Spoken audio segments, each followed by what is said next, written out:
Hello, and welcome to How Did This Not Get Made? This is the podcast all about the movies you never saw, the scripts that were never filmed, and the ideas that never even made it to the page. My name is Daniel Kaka. And I'm Lexi Riley.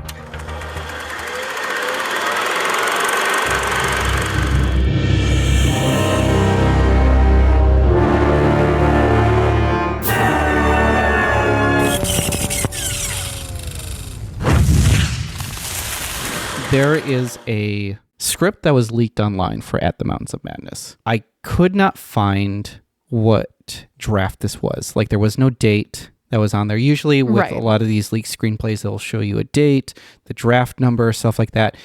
That was not the case with it. It's got to be like draft 300 because he's been working on it at this point for at least 20 years.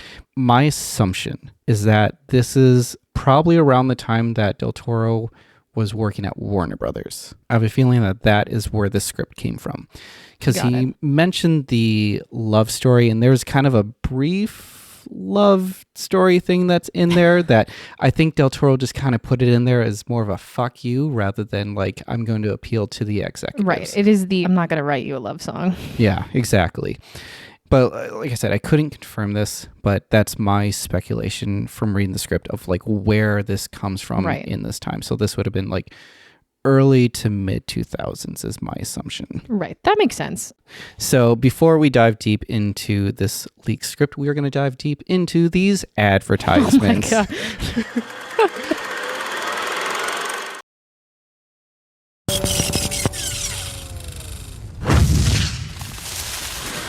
And we're back. We are brought to you by ice.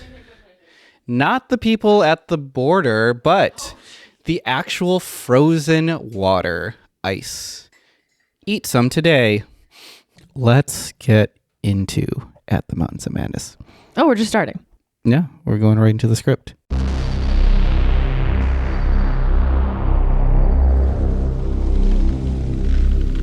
October 1939. Hobart, Tasmania.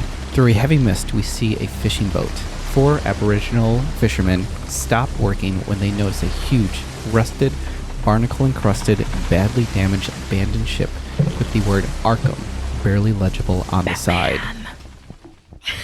So I was writing this synopsis, this script. I have to put in like the Arkham because it's the boat. And every time that I put it in there, it's like, do you mean Arkham? You know, as in Arkham Asylum from Batman? It's like, no, ignore all, and it just kept happening over and over and over again. Okay, but I don't know enough about Batman lore. This is definitely your area. Like, is that a really weird, long connection? It's very possible. Anyway, we see the fishermen, they see the boat, and they see the word Arkham on the side of the ship. Cut to grappling hooks clinging on the edge of the ship. Fully armed men climb aboard the ghostly ship. Tethered to the side is an Australian patrol boat. The ship appears to have been attacked by something. An American flag hangs tattered on the stern. The men crash through the rusted floor and find themselves in waist-deep water. There they find mummified dogs fused to a hatchway. I will mention this, that there is a lot of mentions of dogs being... That's why Bing's unhappy. Yeah, being mutilated or killed or anything like that. So we put the puppy in the other room for safety. I will say that for this synopsis, I left a lot of that out just because I felt like that was unnecessary and it just felt like brutal for brutal sake. Right. So I didn't include as many as possible, but there are dogs that are in this story because they are in Antarctica. And the best way to get around is sled dogs, and you need huskies to get around. Right. In the stateroom, the lieutenant commander finds a film can that reads Miskatonic University, Antarctic Expedition 1930. Remember, we are in 1939 right now. The team breaks into the corridor and finds a wild-eyed man still alive. Behind him, rotting remains of human beings glued to the wall. As they get closer to the madman, he stands up and attacks the man with an axe, and he kills 2 of them before the lieutenant shoots the madman to stop him. There are corpses glued to a wall? Mm-hmm. We're just straight into the horror. This is going to be a scary episode. I mean, it's spooky season. Yes. Cut to Hobart Docks. Here we see sailors loading up the HMS Moonstone, preparing the ship for an Arctic journey.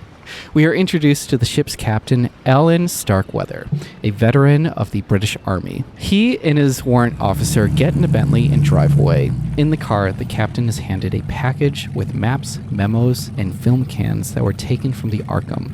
It's revealed that this ship and its sister ship, the Miskatonic, has been missing for nearly a decade. But the Arkham has been found, and there's only one survivor. And the car pulls up at a military hospital. In the hospital, Starkweather visits the madman who was shot earlier, so he's still alive.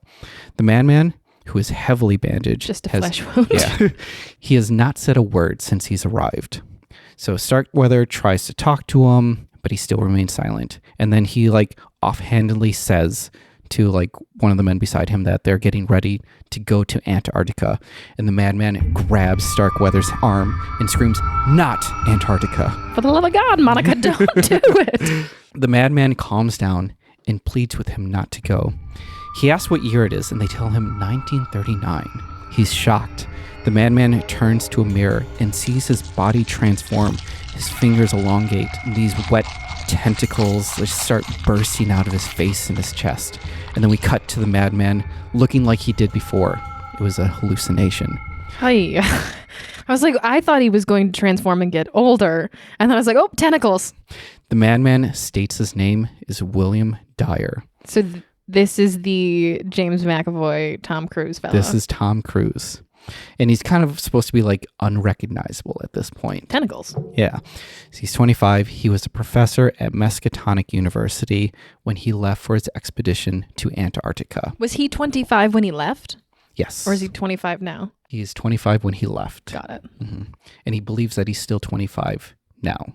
I mean, in 1939. What a joke, right? Mm-hmm. To be like, yeah. Actually, sir, you're almost 35. Yes.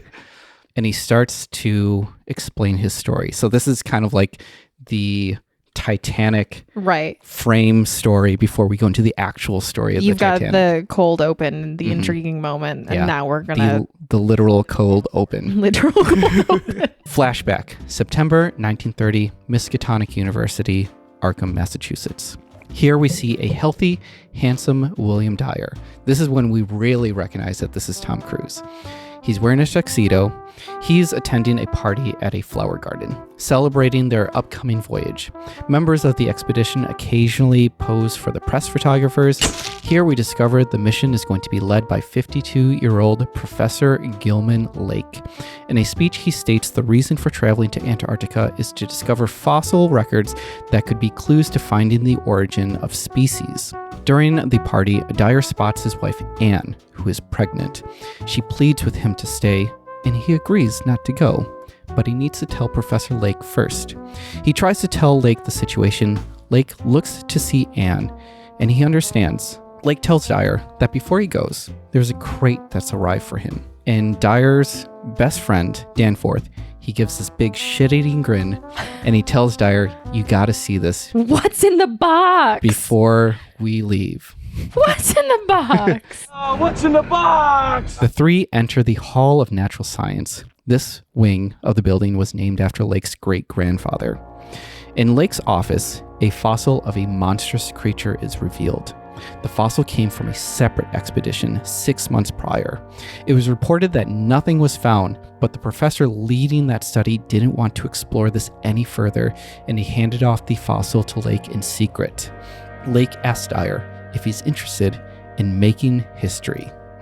Outside, we see Anne wait. And after a significant time has passed, she walks away, knowing that Dyer has accepted the mission. Come on, man. You already told your wife you weren't going to go. Yeah. If you're wondering if this movie passes the Bechdel test, it does not. This is the last woman we will ever see. Yeah. I feel real good about that right now. Mm-hmm, mm-hmm. I feel your pain. October 20th, 1930, Antarctic Circle. We see the Arkham and the Miskatonic sailing through the Arctic waters as a small plane flies overhead. From Dyer's voiceover, we're told the ships were equipped with 4 Dornier planes, 8 drills, 55 sled dogs, and thousands of pounds of food, fuel, and equipment. 55 sled dogs. And no dogs returned. not good for dogs. I didn't want to say that. Well, I'm just my dog and I will not be watching this. We follow the documentarian Pip carrying electric cables through the ship. This is kind of like the exposition area to like show you the vastness of the ship. He's like going through and he passes by like crew members who are playing poker. He passes by like people doing fossil inspections. It's got 4 planes on it and 4 planes, 55 dogs. Yeah. That's this massive... is split between 2 ships. Oh, right. Okay, so 2 planes per ship. Yeah. Still. Yeah. Big ships. It's a big expedition. We follow Pip as he's like going through the ship and he makes his way down to the dog kennel. And this is where he finds his brother, Gedney. Your buddy's back.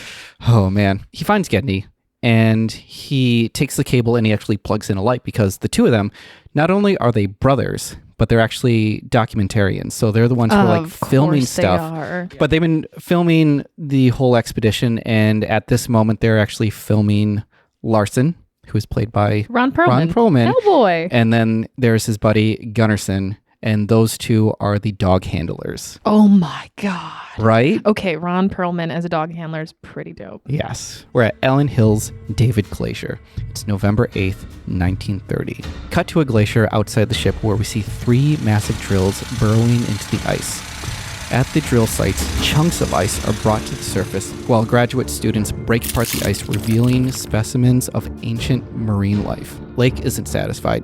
This isn't any of the fossils that come close to the glorious fossil that inspired the expedition. New Year's Eve, 1931. Or should it be New Year's Day? That should be New Year's Day. Yeah, it should be. I was like, wait a minute. Did we just jump a year? Yeah. I'm just going to say New Year's Day, 1931. Or at least... We're changing the calendar. So whenever I'm reading this is actually like what's supposed to be superimposed on the screen to tell us where we are. So I'm guessing this is New Year's Eve, 1930, leading into 1931. It's at exactly midnight. That's why it's so... Yeah. The clock is struck. Yeah. The Arkham and the Miskatonic sail through the Arctic waters at night. Dyer and Danforth and the other crew members cut loose below deck, drinking, singing, and dancing. Meanwhile, on the main deck, we find Lake and Captain Douglas. Lake states how the glaciers look like a city. The captain explains it away by saying it's a mirage, like a desert. That's not how that works. The way that he explains it is that it's dark, you're blinded by had several New Year's Eve cocktails, you're just seeing things. It's not a city, it's not any of that. They get word from the Miskatonic that they're having issues with the radio, and it must be the magnetic fields that are interrupting the signals. Lake and the captain are handed a telegram from a crew member. The telegram reads that Dyer's wife died in childbirth and the baby did not survive. So no dogs and no women make it out of this film alive. Yeah, then that's the very last. We don't even see her die. We are given a memo to be like, oh, and she gone. Full on Shakespeare. Just happens off stage. Yeah. The captain sees us. He's about to go to Dyer with this news, and Lake stops him from delivering the news and says that he'll take care of it himself. Below deck, Professor Atwood leads the crew in a prayer to keep them safe. Atwood, you should know, is like, he's a very religious person.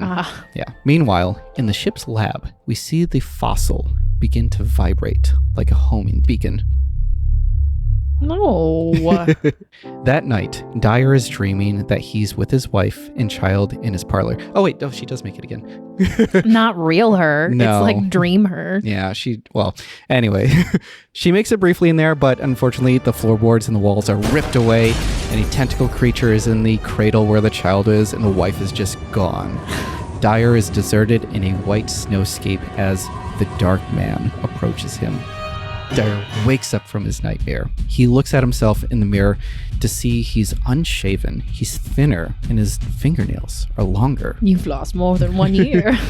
He runs into the mess hall to find unconscious sailors and rotting food.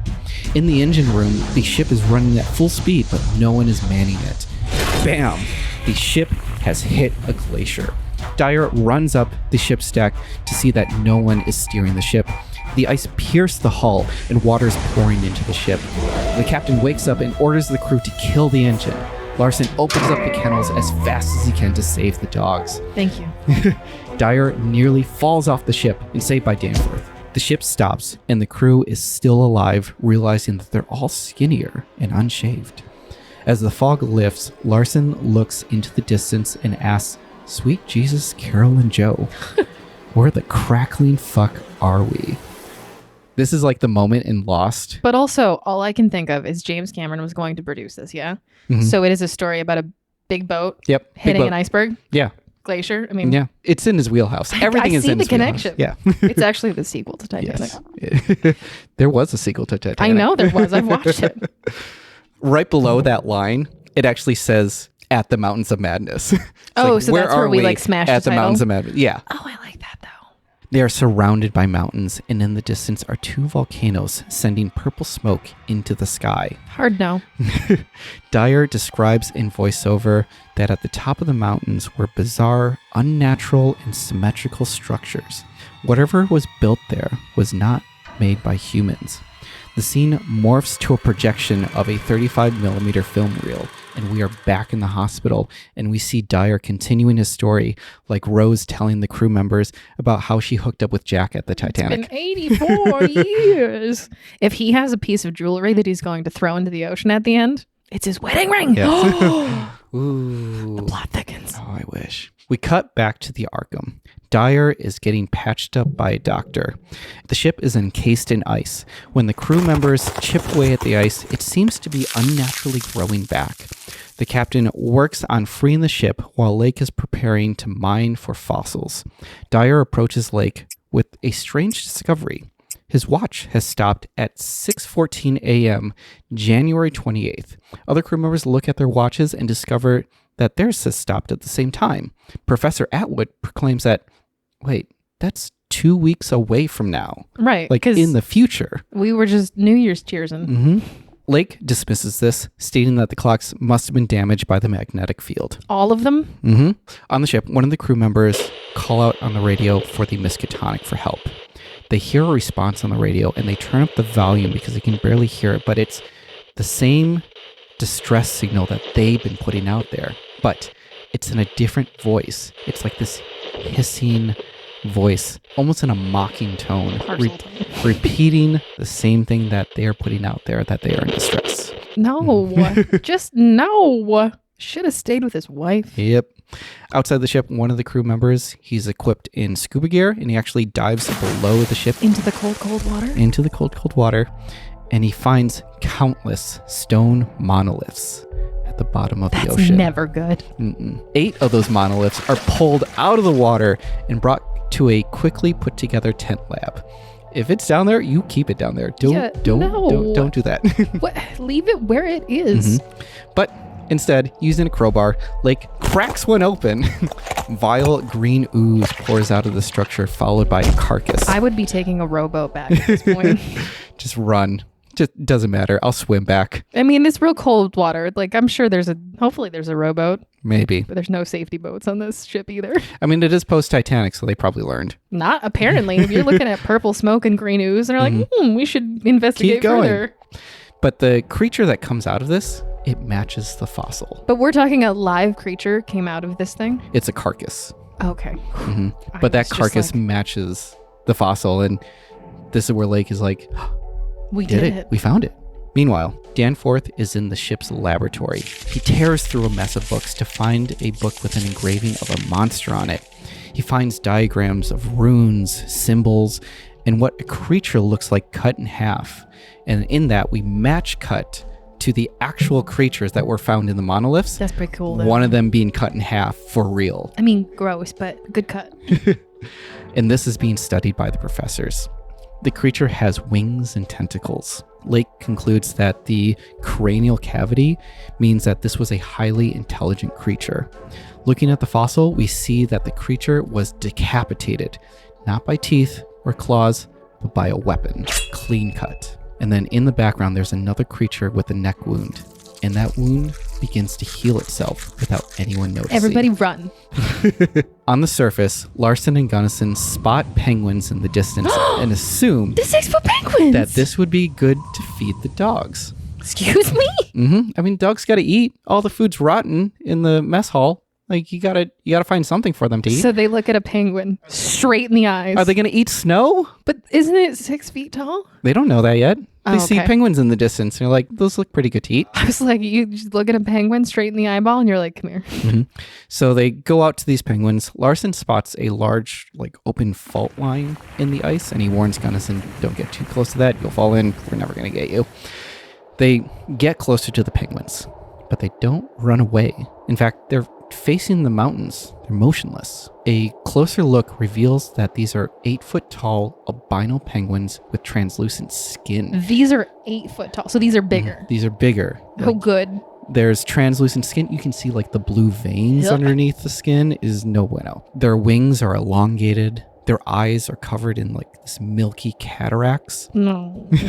Larson just straight up shoots one of the penguins in the head. What is with the animal cruelty? And no other penguins react to this. They're just they just kind of shake it off. They just look straight back at the mountain. Larson cuts open the penguin with a knife to discover that the organs are rotten and they have no eyes. They look around to see a fence. These penguins are being farmed. A fog creeps in, and the penguins simultaneously turn their heads facing Larson and Gunnarsson. The dogs begin to growl, and they take off into the fog. Smart dogs. Larson loads his shotgun, and the two of them run after the dogs. Gunnarsson finds a wounded dog crawling back to him when suddenly it morphs, tentacles spewing out of it, and engulfs Gunnarsson. Larson is looking at the half Gunnarsson, half dog, half tendril monster, and shoots it, and it disappears into the fog. Larson is surrounded by a thick fog and can barely see anything. In the distance, Larson spots a large object and he goes towards it. It's the Mechanolith, abandoned and sunk in the ice. Gunnarsson calls out to Larson, but when Larson sees Gunnarsson tangled in the beast, Larson shoots him in the face. The creature recomposes with tentacles and a new mouth and eyes.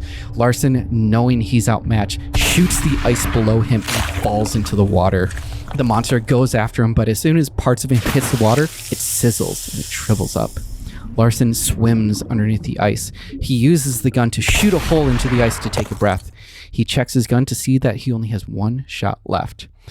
The dark shapes are chasing after him. Larson takes a breath and he dives into the water and disappears.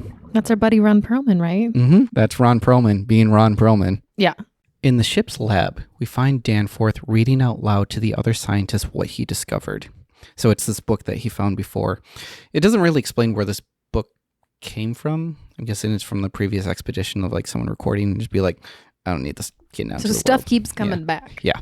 These creatures are known as the Old Ones. They're aliens who are the makers and enslavers of life, and they arrived when the Earth was very young. One of them brings up that maybe they have the capability to warp time and space, explaining why the ice might be growing back so quickly.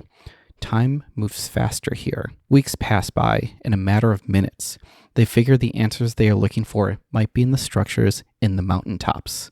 The next day, both of the planes are getting prepared. In the lab, Lake is telling Dyer how ecstatic he is for what they're going to discover. Just before they leave, Lake hands Dyer a key and tells him to use it to open his desk, and inside is a telegram for him. Dyer leaves and reads the heartbreaking telegram. On the ice field, the captain debriefs Lake on what to do. A furious Dyer charges up at Lake and punches him in the face. Lake falls to the ground and Dyer continues to wail on him until Danforth pulls him off. Angry that Lake knew about this for weeks before telling him, Dyer refuses to go on the mission. Yeah. They load the planes and take off. Following the planes from the ground, we transition to a naked, armless Gunnarsson. He stands up and he's walking like a baby giraffe as his body slowly morphs back into a lively form, making his way back to the Arkham. His body morphs back into itself? Mm-hmm. Blech. Back into Gunnarsson. Blech. Also, I took some creative freedoms in here and put in walks like a baby giraffe, yeah. Mm-hmm. Yeah. That is not in the script. It just said he just has trouble walking.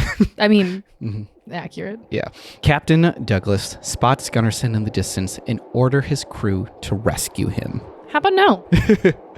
The planes soar through the air. The documentarians clamor to get any footage that they can. In the air, the scientists notice a fault line and that they're on a peninsula. On the other side of the mountain is the ocean. They might be able to get out of this. Look at that. Mm-hmm. Turbulence begins to shake the plane, and the dials on the dashboard begin to spin out of control. Their navigation tools are useless. The plane Danforth is on is approaching a rocky slope. The pilot pulls up as quickly as he can to avoid a collision. They miss crashing the plane, but a jagged rock scrapes and rips open the fuel tank. The pilot explains that the mountain peaks looked like they were miles away and suddenly they appeared in front of them. The scientists look out of the plane to see the city by air. And this is a quote from the actual script. It's a broad valley covered in eons of ice, bristled with towers, spires, and rooftops. The scientists stare in awe at the alien architecture, indescribably ancient and strange. The buildings vary in size. Innumerable honeycomb compartments, wide ramps, and hanging terraces. The plane is out of fuel, and they prepare for a crash landing. The plane hits the ground and is torn to pieces. Everyone but the pilot survives. Yeah. You don't need that plane anymore. You don't need the pilot anymore, right? Oh, you're clearly not getting off the peninsula or the island or... Back at the Arkham, Dyer is mourning, but he's interrupted by another scientist, Fowler. He explains that the green fluid in the monoliths is mostly sodium chloride, and it's used to preserve the bodies. They conclude that it could be an embalming fluid or possibly a deterrent. But deterring what? Bum, bum, bum, bum, bum, bum. In the infirmary, Gunnarsson wakes up on a cot, surrounded by other wounded crew members. The doctor finds it strange that he sustained no injuries after being out for so long. Look at that. But when they leave, Gunnarsson's face begins to morph. Not gonna be good. Back at the plane crash site, the crew buries the pilot. Lake is focused on the mission and studies chiseled pictograms showing star-headed old ones with weapons and piloting strange spacecrafts. Danforth approaches Lake, telling him that he should pay his respects to the fallen pilot. But Lake is obsessed, and he tells Danforth, "I'll do my mourning back in Boston." Fair enough. Go home. Lake explains more of what he found in the pictograms. He hypothesizes that these beings were scientists, and they were able to breed a slave race, Shoggoths, which is something that was coined in the book. They designed them to perform any task, and they could grow extra body parts on a whim if needed. On a whim? Mm-hmm. You've cooked before, and you're just like, if I just had like one extra arm to reach into the cupboard, and if you could just do that, like, bam, done. Mm-hmm. But the Shoggoths rebelled against their masters, and there was a war. What gave them strength was their faith in a deity that even the old ones feared. Lake points to a 100-foot statue of Cthulhu. Tentacles. Back at the Arkham, Gunnarsson waits for the doctors to leave. His hands turn into tentacles. When a sailor wakes up, he sees Gunnarsson's, and the tentacles penetrate the sailor's nostrils and ears. Soon, he's being absorbed by the beast. Another sailor wakes up, and he's the next victim. Stay asleep, guys. Stay asleep. The other pilot is on the plane's radio, talking to the captain at the Arkham. They're down by one plane, and there's more people than that plane can carry. Also, their fuel is incredibly low, despite flying for just a half an hour. The captain corrects them and says, "You've been gone for over 10 hours. Time moves different. Mm-hmm. The captain gives the order to leave all the cargo behind and fly back half the crew and hope that there's enough fuel to go back. As soon as the captain signs off, Gunnarsson, fused by other men in the sickbay, attacks. Wiggling mass of flesh catapults into the room, and we hear the captain scream off-screen. In the lab, Dyer and Fowler are continuing their experiments with the green fluid. Dyer is interrupted when he spots an injured soldier at the end of a corridor. Don't touch it. The camera reveals 3 thick strands of flesh extending from his back and legs. Dyer tells Fowler, but when they look back, there's nothing. Fowler and Dyer, they continue their experiment in the lab tent outside of the ship. Fowler tries to radio the captain because the generator is acting up. Over the radio, we hear a raspy, incomprehensible voice. Fowler steps into another tent where the 8 old ones' bodies are, laying on the exam tables. As he's grabbing one of the samples, all the bodies sit up simultaneously, and one of them grabs the scalpel. Absolutely not. Dyer hears commotion from the other tent and walks in to find the old ones crudely dissecting Fowler's body. I mean, I guess if they were getting dissected by him, they just turn the tides. But absolutely not. Get out of there. Yeah. Well, I mean, Dyer did exactly that. He runs away. Finally, somebody listens. Yeah, but he enters into, quote, a snowstorm in hell. In the ice field, crew members are shooting at Gunnarsson as he's grabbing and absorbing more bodies. Dyer is being chased down by one of the old ones, and round the corner we see Gunnarsson. Oh, the old ones seize the Shoggoth and they attack each other, giving Dyer the opportunity to run away.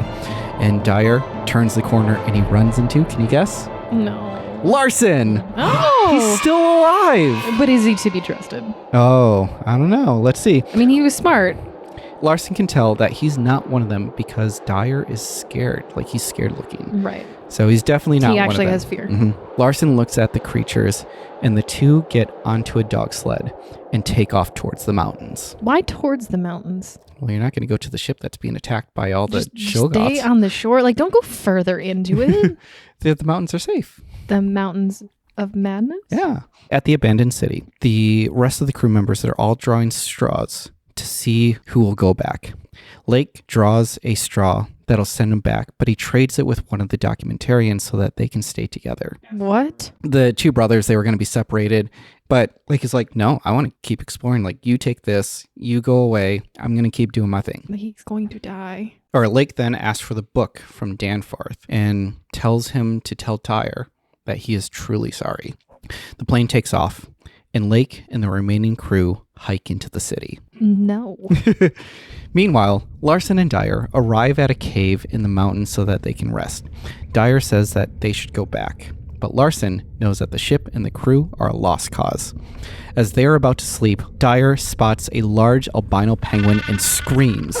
Larson tells him it's not a threat, and then he shoots it in the head and tells Dyer, go to sleep. God, it is. It's perfect it is. for Ron Perlman. Right? Yeah. We get another dream sequence from Dyer. Dyer is on a sheet of ice, and in the distance is the Dark Man. The hooded figure stretches out his arm.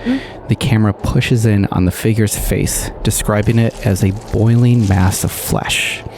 The figure screams, and Dyer wakes up. Larson is already awake, putting salt into shotgun shells. This is going off the observation that when Larson shotgunned his way into the water and the creature chasing him seemed to melt when it touched the salt water, he figured salt is their weakness. When in doubt, carry a pocket full of salt. Pocket salt. This is very much like The Thing, where they're trying to see like who is an alien, who is not, right, by like putting the really hot rod into the blood. There's always that scene in movies. Yes, yeah. After packing, Larson leads Dyer deeper into the cave where they find dozens of tunnels that lead into the heart of the mountain. They feel rumbling, and it's a Shoggoth making its way through another tunnel just below them. Larson keeps Dyer quiet so they aren't detected. Dyer hears a sputtering engine outside the cave. It's the plane. In the plane, the crew sees that they did not clear the runway. The plane is now completely out of fuel. They radio the Arkham, but there's no response. They see below men standing motionless, much like the penguins. They are forced to crash land the plane. The Horde marches towards the plane. In the cabin of the plane, the crew is relieved to see Gunnarsson. He's in the window. He's like, oh, we're saved. Gunnarsson, we recognize him. No. But suddenly, a second Gunnarsson appears in another window. And then a third Gunnarsson appears. Do we not have radios? Why are we not telling? I mean, I guess it's the 30s. They tried to radio the ship, but no one was responding. Just because each other, man. To be like, hey, psst, Gunnarsson, not on our team anymore. Yeah, just like send a text and be like, Gunnarsson, no bueno. I said radio. I didn't go that far. More Gunnarsson clones march towards the plane. The first Gunnarsson smiles, but that smile morphs into a larger orifice with endless amount of teeth. Dear God. The Shoggoths are morphing every which way with tentacles spewing from their bodies. The crew manages to open the escape hatch and flee the plane. Pip sees his brother Gedney is still on the plane, and he goes back to save him. He reaches out to grab him, but the Shoggoths are using him as a puppet, and they absorb Pip with their tentacles. The remaining team, for keeping count, there's a lot of names of like crew members. Yeah. The thing is, like, I didn't feel like including all of them because a lot of it is just like, here they are and they die. Right. If it's just a crew member that gets like killed off right away, I'm not really mentioning their names, but like there are a few moments where I like will mention Pip and his brother. Pip and his brother. That's a big arc. I like that arc. It's really sad. It is very sad. That's the love story. That's the true love story. Brotherly love. The remaining team Stanforth, Atwood, and Daniels. Daniels was part of it. Wait, so we've got how many people left? So we have 3 people left remaining from the plane. Oh, from the plane. I thought you meant in total. And I was no. We don't have Tom Cruise or Ron Perlman. Yeah, so this is from the plane. Danforth, Atwoods, and Daniels. They run into Dyer and Lawson. There it is. Who are both armed with multiple shotguns. Just pocket salt. Larson is suspicious of them. To make sure that the 3 of them are human, Larson orders them to eat some salt. Like he has a pouch of salt and he throws it at the ground. He's like, eat that. Which one's a bad guy? Danforth and Atwood choke down a handful of salt, but Daniels is hesitant. Larson shoots Daniels and tentacles spill out of his body as he sizzles and melts away. Every time. Oh, so good. All I've learned, all film has ever taught me, is you must have salt on you. Yes, always have salt. You can protect yourself from the bad guys or tell who the bad guys are. Always have salt, always have water. There you go. Which is why you never should finish any cup of water that you are drinking around your house. You just leave it on the table and then you just grab another one and then you just leave that one on the table. Because you never know. You never know. And just spray a little salt in each one. Yeah.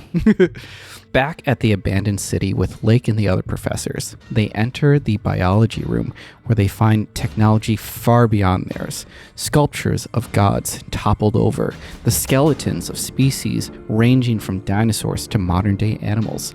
Pictograms show creatures being created by the old ones to live on Earth. They explore further and see the skeleton of a human. They enter the machine room. Now with even more machines with technology beyond their understanding. They notice the machine that's been gutted. A field of energy just radiates out of it. One of the professors reaches out to touches it, and his body shrivels up and rapidly decays. It's not yours. Don't touch it. He chose poorly. What at this moment in time has showed you to trust anything? Don't touch anything. Just don't touch it. You don't know what it is? Don't touch it. They look at their watches and notice that the time is moving at a rapid speed the closer that they get to it. This is the thing that's been messing with time.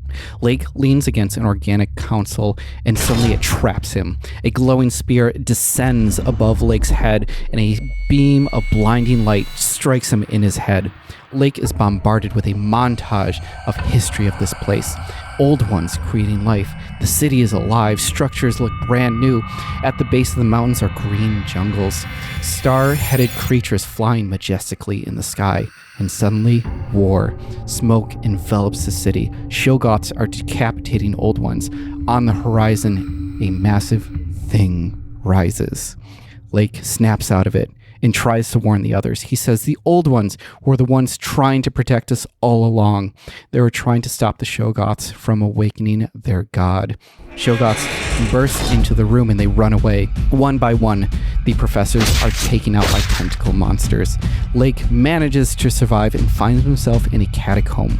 Lake hides from the Shoggoths, like the kids in Jurassic Park in the kitchen hiding from the raptors. Lake looks up and a Shoggoth devours him. Right on top of the stove. We cut to the remaining survivors. We have Dyer, Larson, Danforth, and Atwood. They stand at a hilltop watching Arkham getting hijacked by Shoggoths. They use fuel to burn around the ship to set it free. This was their plan, to escape the Arctic. The only thing holding them back was salt water. But now that they have a ship, they can go out and infect the Earth. The 4 of them decide that they need to be stopped at any cost. They head over to the sister ship, the Miskatonic, to find some dynamite. Most of the dynamite is unusable. It crumbles in their hands from being too old. They find it just enough to go forth with their mission. Atwood splits from the group and finds himself in the ship's chapel. This is the religious guy? Yes. He'll be right back. He's confronted by Lake, but it's not Lake. Atwood begins to pray, but Lake tells him that his god is not real. Oh boy. It was the old ones that created life on Earth. They created life on many worlds. They first created life out of hunger, and they created humans out of boredom. Oh man. They gave humans doubts, fears, hopes, and faith, and they watched them for their entertainment. He tells them to go on and finish his prayer, because no one is listening. That's a really good line, though. Yeah. Woof. Yeah. Atwood continues and is consumed by Shoggoth Lake. Those are the last words that poor man hears. Go ahead and pray. Nobody's listening. Nobody's listening. Oh, it's so good. That's like a level of horror. It stays with you. Yeah, it's more psychological than anything else. Mm-hmm. Outside the ship, the remaining 3 load up the dog sleds with crates of dynamite. They spot Atwood. He's on the ship, holding his Bible up in the air. And he's like, guys, I found what I'm looking for. At this point, how has no one just been like, and like with the salt? I wouldn't like, just, I don't know. Yeah, just like you have a salt lick on you at all times. And you'd be like, you lick this before we go Pocket salt. I'm Pocket telling salt. you just poof. Just constantly blinding each other just to make sure. That's a very different movie. They see Atwood, they yell at him, and be like, come down, we're gonna keep on doing the mission. No. And we cut to the team roped together inside the chasm. They're inside the fault line, and they're stringing together the dynamite. Danforth and Dyer work in a separate section as Larson and Atwood. Dyer hears chanting from the Arkham. He gets out to investigate and sees all the crew and the Shoggoths have morphed into one grotesque being, and they're all chanting to summon their god, Cthulhu.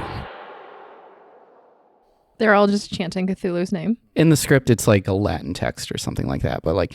It's just like a frat party. Cthulhu, Cthulhu. They're chanting for him, and then Dyer runs back into the chasm and yells at Danforth to torch it now. We gotta go. Yeah. Larson turns to Atwood to find him cutting the fuses. He's sabotaging the mission. Larson, in his last words, says, "You're good. You got me. But you really don't know shit about explosives, do you?" Larson points his shotgun at Atwood and then redirects his gun at a stick of dynamite and shoots. Everything explodes. Shards of ice explode up into the air and out of the chasm, cracking the ice sheet. This gets the attention of the Shoggoths, and they go towards it. Danforth and Dyer run towards the Arkham. Salt water begins to flood the ice field, melting some of the Shoggoths. The ship is free from its icy trap, and it begins to drift away. The ice beneath Danforth gives out as a spider dog Shoggoth lunges at him. The Shoggoth falls into the abyss, and Danforth is saved at the last second by Dyer, returning the favor. They make their way back to the ship, shooting at any Shoggoths chasing them. One of them climbs up a rope hanging off the side of the ship, and Danforth shoots, but he's out of ammo. Dyer grabs an axe and chops at the rope, sending the Shoggoth into the water. Dyer and Danforth look back, and from behind the mountain comes a heaving titan. It's Cthulhu.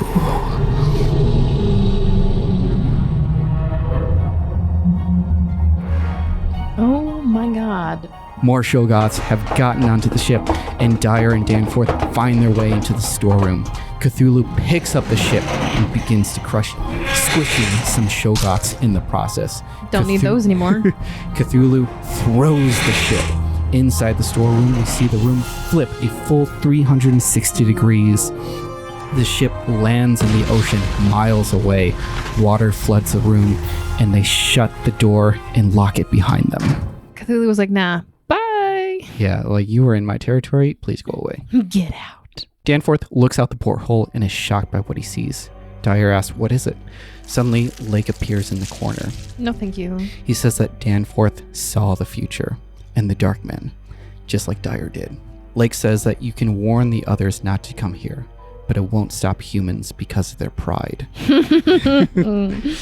Danforth reaches for a shotgun, and Lake shoots out a tentacle and grabs Danforth. Dyer chops the tentacle with an axe, and Danforth shoots Lake, sending him into the water to dissolve.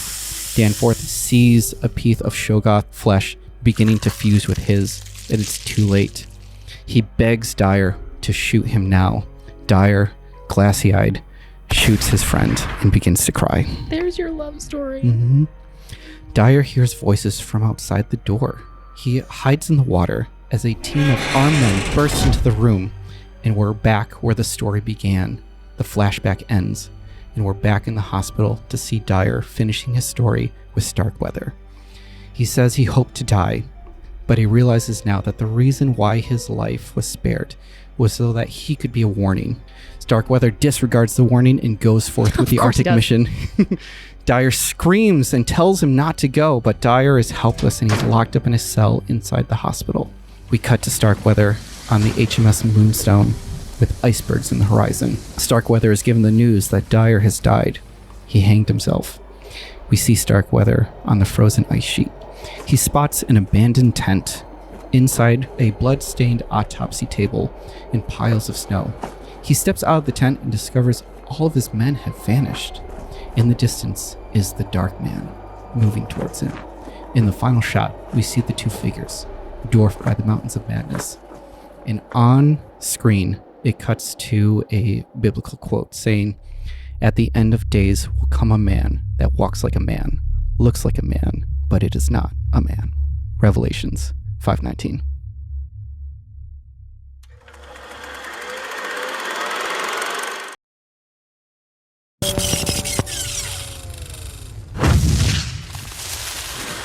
It is a very body horror heavy movie, but then you're left with a lot of psychological stuff after. So the question is, would you want to see this movie? Yeah. This is incredible. Especially from his direction. I think most of the movies that he does, if not all, because I haven't seen them all, are really beautiful, and he has a very specific eye. And I almost think this story is only meant for him to direct. Yeah. I think we're at a point now where, especially with that end quote, super timely.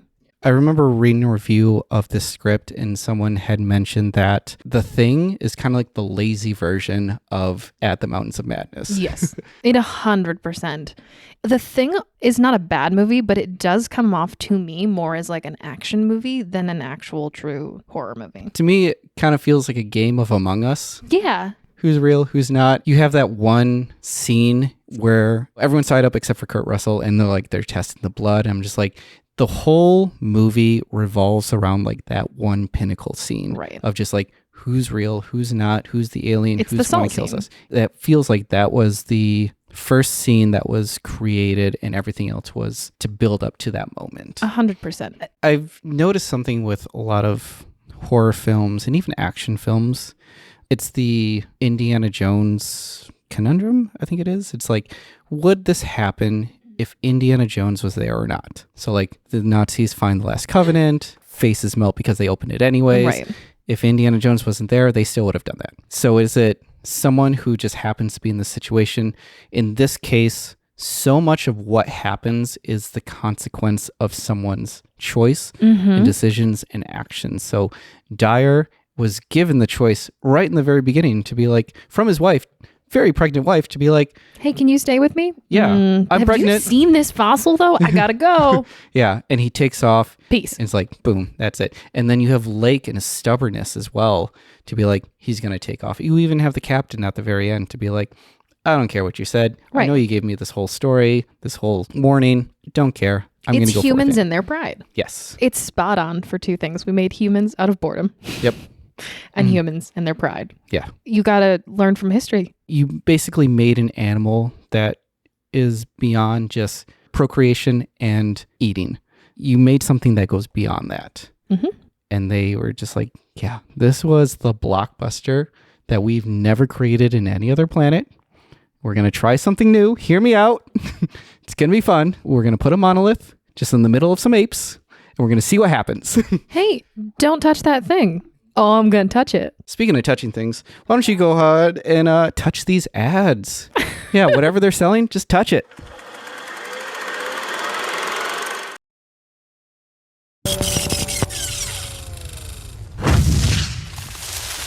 We just went through the fantastic Bleak screenplay of At the Mountains of Madness. Yes. So what happened to this? And this is what I'm going to have you just kind of explain. What happened? Why did it get canceled? Oh, why did it get canceled? I'm kidding. I'm just playing to prank on you. I honestly think it's budget. Yeah. And this is, what, 2010? Mm-hmm. You don't have Tom Cruise, James Cameron, Guillermo Del Toro. 3D. 3D. Like, you don't have that level of technology and star power. And it's just, nah. The other thing is budget and timing. Yeah. So in March 2011, it was announced that Universal was not going forward with the production. The reasons they gave was the $150 million budget. Which is nothing now. And the R rating. The R rating is the problem? That's part of it. For a horror movie? Universal went on to explain that in order to turn a profit, the film would have to make at least $500 million worldwide. And this is a quote from Del Toro. It's very difficult for the studio to take the step of doing an R-rated tentpole movie with a tough ending and no love story, set in a period with a writer, Lovecraft, who has a readership as big as any bestseller, but cannot be qualified because his works are public domain. Oh, I didn't realize they were public domain. Mm-hmm.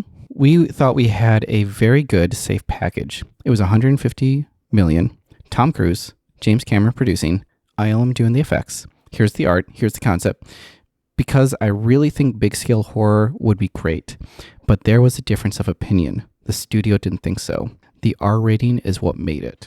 If Mountains had been PG-13, or if I said PG-13, and I'm too much of a Boy Scout, I should have lied, but I didn't. I wonder in terms of now, we're almost 15 years later. Yeah, then that was mentioned in a later interview. I don't think I included it in the notes here, but there was someone who mentioned, well, now we have Logan, we have Deadpool, we have these R-rated movies that are making a lot of money. Especially after the summer with Deadpool and Wolverine. Mm-hmm. So you can still make an R-rated movie and you can still make it a blockbuster movie as well. But you have to keep the $150 million. You can't raise that budget. Yeah. Especially with theaters the way they currently are. Like that budget would be $300 million now, and that's not going to fly. So it's a really, really hard sell. The rating I don't think is a hard sell anymore. No, not so much anymore. But the budget still is. Yeah. This is still around the time that like the MCU was still pretty early, and the only way for them to guarantee any money being made is by making it a PG-13 movie. Right. And that R rating is still looked upon and kind of still these days as like a stain as to why a movie can't make as much money. It's turning a tide, but yeah, it's still in a class of its own when it comes to making money. Yeah.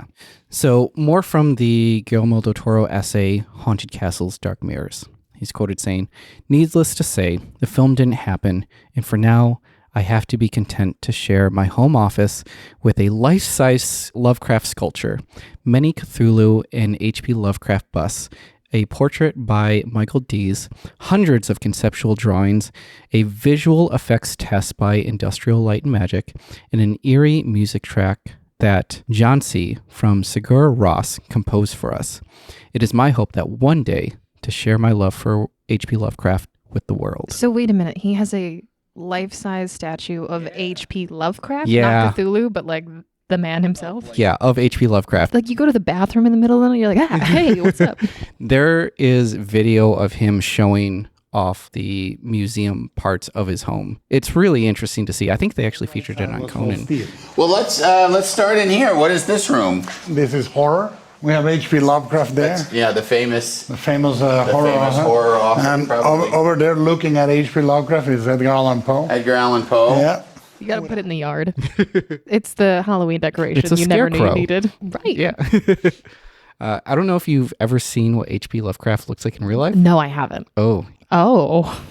Interesting. Almost exactly what I thought he would look like. He's kind of derpy looking, kind of doughy looking. There is a smug look about him. He looks like he knows that he's good, but he's not nice. This is a person who also judged other people on their appearance, so I feel like we can judge him on his appearance. Just because he does it. Let's not let him lead by example. It was a different time. Mm-hmm. We actually got a quote from Tom Cruise. What? Yeah, he says, "While it was painful to watch Guillermo go through the experience of having to put on hold a project that was so close to his heart, I knew he would move on to extraordinary things, and soon did with Pacific Rim. As I told him at the time, it's not over, it's just on pause for now. I'm determined to work with him, and one day it'll happen." Obviously, Tom Cruise, not a 25-year-old man anymore. Not a 25-year-old man. Not even passing for a 25-year-old man anymore. No, I mean, that looks great. Yeah, he has aged gracefully. Still in his prime. Yeah, but still not 25. Fantastic. But he could not pull off the young, like, ambitious looking. Nor the, like, Dyer. nervousness. There's, like, an unexperienced side to Dyer that I don't think he can. You know what I'd love to see him play? And I think he'd The be Ron perfect Perlman for role? No, Lake. Professor Lake, the professor who's determined to go on this mission no matter what, go into the city, plane has crashed, no way to get home, still. That's a little bit of a different role for him, which I think is fascinating to watch. But he's got a determination. Yeah, and I think that would be fantastic to see him in. Let's put Jake Johnson Something that was brought up often is the end of At the Mountains of Madness was Ridley Scott's film Prometheus, which was released in 2012. On Del Toro's blog, he commented on it. He says, Prometheus started filming a while ago, right at the time we were in pre-production on Pacific Rim. The title itself gave me pause, knowing that Alien was heavily influenced by Lovecraft and his novella. This time, decades later, with the budget and place Ridley Scott occupied, I assumed the Greek metaphor alluded at the creation aspects of the H.P. Lovecraft book. I believe I'm right, and if so, as a fan, I'm delighted to see the new Ridley Scott science fiction film, but this will probably mark a long pause, if not the demise of At the Mountains of Madness. The sad part is, I've been pursuing At the Mountains of Madness for over a decade now, and well, after Hellboy 2, 2 projects I dearly beloved were not brought to fruition for me. The good part is, one project did, and I am loving it and grateful for the blessings I have received. Onwards. Although there are similar themes and elements in both films, I can see the two as very different films. Very different. Because that's honestly the way that he explains it. I get the creation element, but it's really heartbreaking because I do think they're very different. And if it was made today, I think there's enough space and enough of a gap for it to feel new and fresh. In 2014, in a Wall Street Journal interview, Del Toro was asked about Mountains if he could make it under Legendary Productions, especially after producing Pacific Rim with them. And he's quoted saying, I said to them, that's the movie I really love to do one day, and it's still expensive. It's still, I think that now, with the way that we've seen PG-13 become more and more flexible, I think I can do PG-13 now. So I'm going to explore it with Legendary. Yeah. To be as horrifying as I can, but not quite as graphic. There's basically 1 or 2 scenes in the book that people don't remember that are pretty graphic. Namely, for example, the human autopsy that the aliens do, which is a very shocking moment. I mean, I guess you can get rid of it, but it's really telling and kind of an interesting flip because you watch humans. Mm-hmm. And there's ways that you can get around it. Like you can show like the shadow on the wall of like someone getting dissected. And is it an autopsy PG-13? I'm not sure. I don't know what the rules are. I remember when The Dark Knight came out, Christopher Nolan talked about the difference between getting a PG-13 rating and an R rating. Right. And the difference was blood. And he said that if he was showing blood, like if someone's getting shot, you show like blood getting splattered all over the place, then he was going to get an R rating. But if he didn't show blood, then he was going to get the PG-13 rating. And what if it's green ooze, you know? That's kind of how a lot of, for example, cartoons, when Samurai Jack was being pitched, Samurai Jack goes into the future. This is a guy that like, slices up dudes with a samurai sword. And like, how can you get away with something like that? You can't really show humans getting sliced up. Right. Like, what if in the future, just robots are everywhere? And that's the thing that he has to slice up is just a bunch of robots. And that became acceptable for Cartoon Network to go on with the show. So if you can show an alien or, you know. Mm-hmm. So you can cut up an alien. Great. Cut up a human? Not so good. No. But he continues on saying, but I think I can find ways of doing it. We'll see. It's certainly possible in the future. Legendary is very close to doing it at one point. So I know they love the screenplay. So we'll see. Hopefully it'll happen. It's certainly one of those movies I would love to do. Legendary's going to do Hellboy 3. Hopefully. Well, not anymore because we've had newer Hellboys. Yeah, that was a weird one. The one that came out in 2019. I haven't seen the newer ones. I haven't seen it either, but anyway, the thing with Legendary, we know that the plans, they fell through, didn't happen.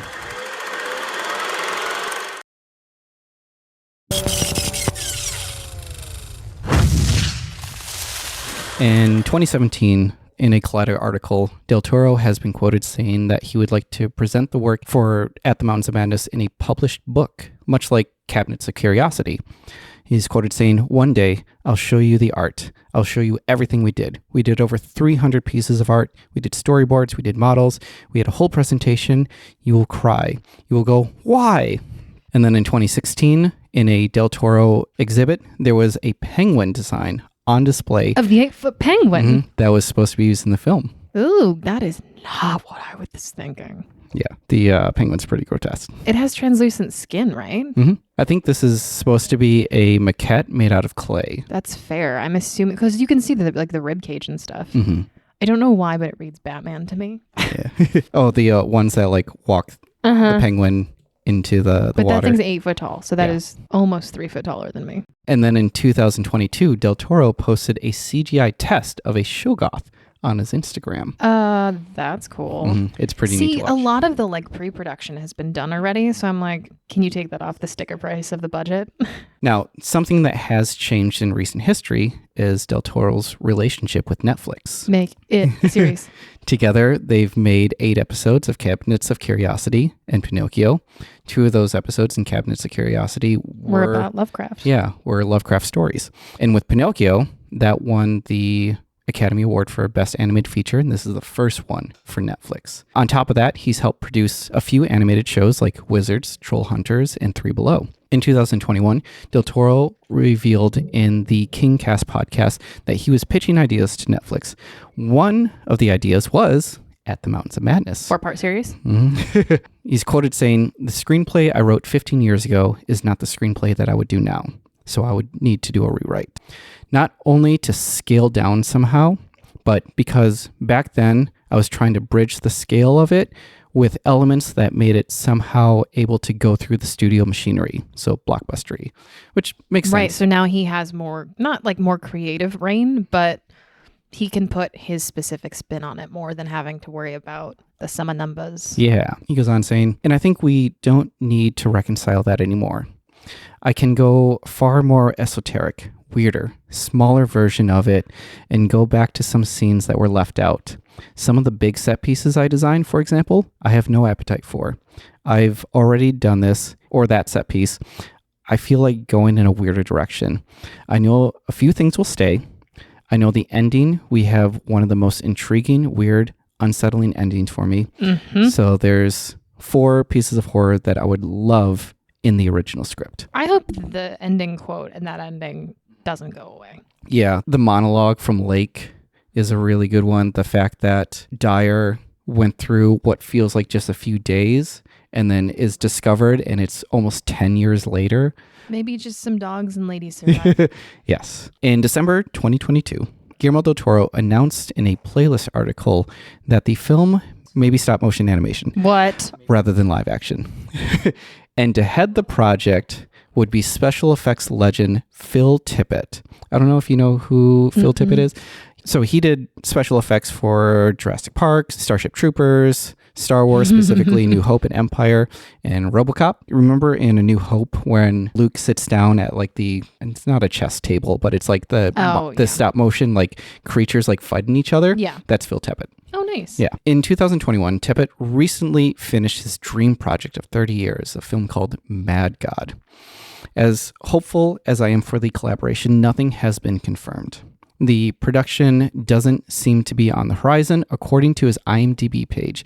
But there is one film that I am looking forward to. Do you know what that film is that he's going to be making? No. Oh, it is a live-action adaptation of Frankenstein. Oh, I did know that. As the monster, that's going to be Jacob Elordi. From Saltburn. From Saltburn, yeah. Yeah. Yes. He was the one that was in the dirt. And then, do you know who Dr. Victor Frankenstein's going to be played by? Do you know how many doctors I have rolling around in my head right now? So many. It's not Javier Bardem, I know that. He's a different monster. A different monster. No, tell me. It's Oscar Isaac. Yes, damn it. It's a interesting take. Yeah. So hopefully we're going to see Guillermo Del Toro's At the Mountains of Madness sometime in the near future. But as of now, as we mentioned before, Guillermo Del Toro, he still wears the Miskatonic University ring on his finger as a dedication to that story. How do you feel about a stop motion one? Did you watch Pinocchio? Yeah, I mean, let's be clear. The stop motion stuff he does is beautiful. Long story short, I will like it. I want it to happen. Putting it into a world in which stop motion animation is like how everything is created, you don't have to deal with the CGI that takes you out of the movie. And I know when you're dealing with Shoggoths and monsters like tentacle monsters and stuff like that can morph like that, I feel like so much of when you're watching it, you can get taken out of it with the CGI. Like even when we're watching Hellboy, like Hellboy is pretty great, but there are definitely moments in there where you're watching the creatures that are fully CGI and you're just like, ooh, there's not a real world application to them. I think that's a big thing in visual effects as someone who worked in them. They have to fit in the world of the storytelling. And so a lot of the older visual effects age funny because we know different now. Like I can watch Hellboy and none of it took me out because I was like, that's the world that it is made for. However, we've gotten to a place where most things, like every movie, has some sort of visual effect in it. So you're just like, oh. Yeah. And when it came to doing Pinocchio, you can definitely tell that they did implement some CGI that's in there. And a lot of it was like erasing the arms just or anything that's like real quick. Yeah. But I feel like that's a lot more manageable and it doesn't take you out when you see something like that. Right. But you also have like Kubo and the Two Strings. And like that was a fantastic movie. Yeah, I'm not opposed to doing it that way. I think because there's like this fear of the unknown, I miss the human element a little bit if you do it that way. I don't know, in my head, the Shoggoths and stuff have a little bit of like translucidity to them, which is harder when you're doing whatever, like the craftsman technique that goes into that. Both ways are beautiful, honestly, as long as it gets done. Yeah. I think the world really does want to see it. There's a fan base for this, right? Isn't that what you said? It's one of the more famous unmade movies. It's up there with the Nicolas Cage Superman. It's up there with Napoleon. Like it is just such a well-known unmade movie that when it does come out, just the legend behind it, the stories behind it is really what I think will drive people to want to see this movie. Do you have anything else? I've always really liked his stuff. Don't Be Afraid of the Dark. I can remember seeing that in theaters and being like, whoa, that is not where I thought this movie was going. But it's always beautiful. And that's the thing. There's an art to it. I mean, summer blockbusters are just different now. There's a lot of superheroes. Yeah. I think we're in a really cool time for movies where that's switching a little bit. And so to have something that could be bigger blockbuster, but also artistic is interesting. Yeah. If you have a need and a want for monsters, horror films, I think we're starting to enter... Horror's changing. I think we're entering a new phase of films where we're not excited by superhero movies like we were before. Right. And I think we're just searching for something new, and horror might be that new thing. Well, and I think the thing that we really loved about superhero movies, we liked good characters. Like, you don't care about Iron Man, you care about Tony Stark.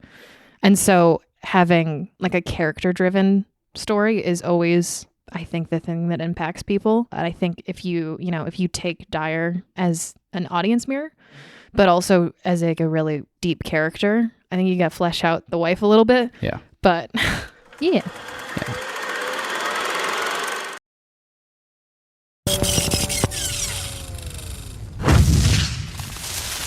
That's all I have on At the Mountains of Madness. Nice. H.P. Lovecraft and Guillermo Del Toro. Penguins. Penguins. We definitely know that Guillermo Del Toro will be returning. And I should say that this episode will not be the start of a new season. I'm still working through a lot of things. I want to get the show out there. It's a spooky edition. It's a spooky edition. This will be kind of a limited run, but I'm hoping to do more episodes, not just spooky things, but like more only episodes. Spooky things. More episodes of How Did This Not Get Made in the future. And if you want to connect with us, we have our email. If you have any suggestions for future episodes, unmade projects that you know about, especially spooky things, that is notgetmade@gmail.com. We are on Instagram and TikTok at How Did This Not Get Made, and the platform formerly known as Twitter at HDTNGM. We also have a YouTube channel under the same name as the show. If you follow us, you'll see artwork and content related to the subjects of our episodes, and you'll see behind the scenes video of us recording the show. So, yeah, that's all I got. So, goodbye. Bye. Bye.